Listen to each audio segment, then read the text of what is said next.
Don't Join Red Team is very interesting to me. Not a whiny nurse, Dad. I'm clinically depressed. It's interesting in the fact that I can't honestly say that it's bad, but I cannot say it's good either. And I want to talk about that for a little bit. Created by Daft Spunky, we follow the story of Red Team. With the Red Engineer as our protagonist, we follow the story of how Redman has basically sold out all of his team in this timeline to make a deal with a demon and or devil to get the upper hand over his brother Plutarch. And how the use of the respawn machine and cloning has created these horrible monster demonic creatures that are trying to kill everything that moves. This is basically Emis's Red, if Emis's Blue was a slideshow and had very little animation. And it's actually a lot more similar to Emis's Blue than I initially thought, because both take the actual TF2 lore and combine it with the game mechanics. But instead of the respawn machine creating creatures as a byproduct, they are the main antagonists throughout the series, being corrupted, evolving, mutated monster clones devolved because Redman, in his infinite wisdom, thought that making a deal with a demon was a good idea. You don't want to make a deal with the devil. I'm serious, like, has no one ever heard of a fucking monkey paw? Does anyone not know what that is anymore? But for real, back to Don't Join Red Team in its focus.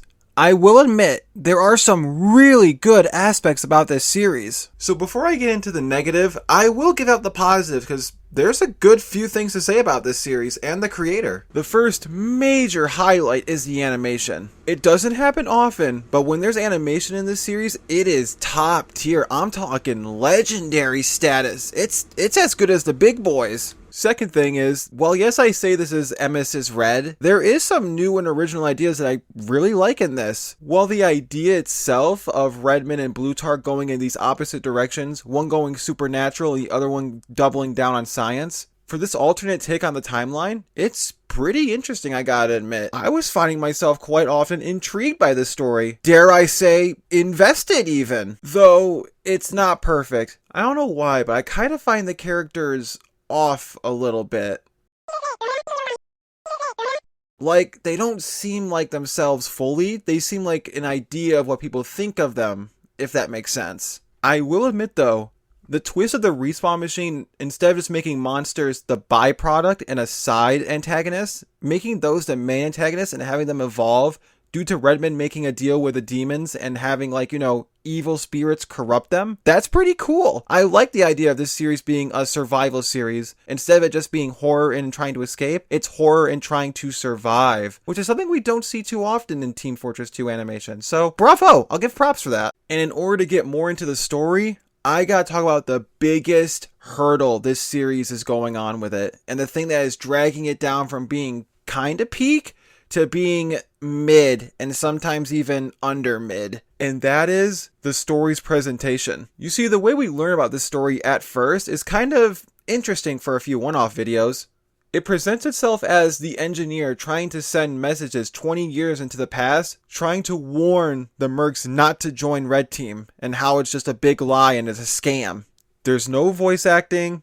There's very few animations, and a lot of it is just still images with text on screen. And for what it's going for as a message to the past, that's fine. It works really well here with all that.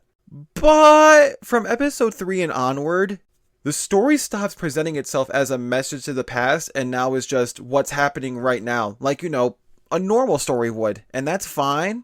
But the issue is, there's still no voice acting. A majority of the series is just still images with text on screen. And the old camera-like filter he has going on for them makes it look, it looks amateurish. It looks like a Gmod's creepypasta story you would see 10 years ago. And look, I'm not trying to tear the guy down. If this was his first thing ever, I would understand it. And it'd be like, okay, he's taking baby steps. He's got a good idea, and he's going to start learning the ropes of animation and such. I would even say that once he starts learning to animate more, this would have a lot of potential to be something that's truly special. However, he's already a really good animator. We're talking 10 out of 10 here. And we can see that in the series itself. When there is animation, it's really amazing. So it kind of just hurts the soul to see what this series could be. Yes, it would take longer to produce. Maybe the episodes would be shorter and you couldn't always show what you want to show if you had to animate it all.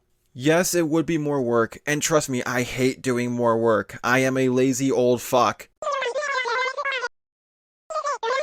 And to be honest, a really good first step would probably getting some voice actors. Like, if this had voice acting, I could easily give it like another point, maybe even 2 for quality. Instead of just being like a 5 out of 10, I'd put this at like a 6 or 6.5 out of 10 if it had voice acting. And I'm just gonna say this, I don't think this would be as popular if it was Don't Join Blue Team. If it was called Don't Join Blue Team and it was another horror story about Blue and it was presented just like this, people would be like, yeah, that's cool, but then it would have probably fallen off after the first 2 episodes. But because it's Red Team, and Red Team literally has like 0 horror elements for it right now, it makes a lot of sense that people would be like, holy shit. Finally, Red Team can experience nightmares beyond their comprehension. Now, if I have to give my honest feelings about Don't Join Red Team, it's not that I don't like it, it's just that it vexes me because I can see the potential in this series. I can see the potential in the creator's storytelling. It has so much untapped potential, but it's like the moment he saw the first diamond, he broke off the diamond instead of just digging in for the rest of it. I do enjoy the story ideas, the way it's going.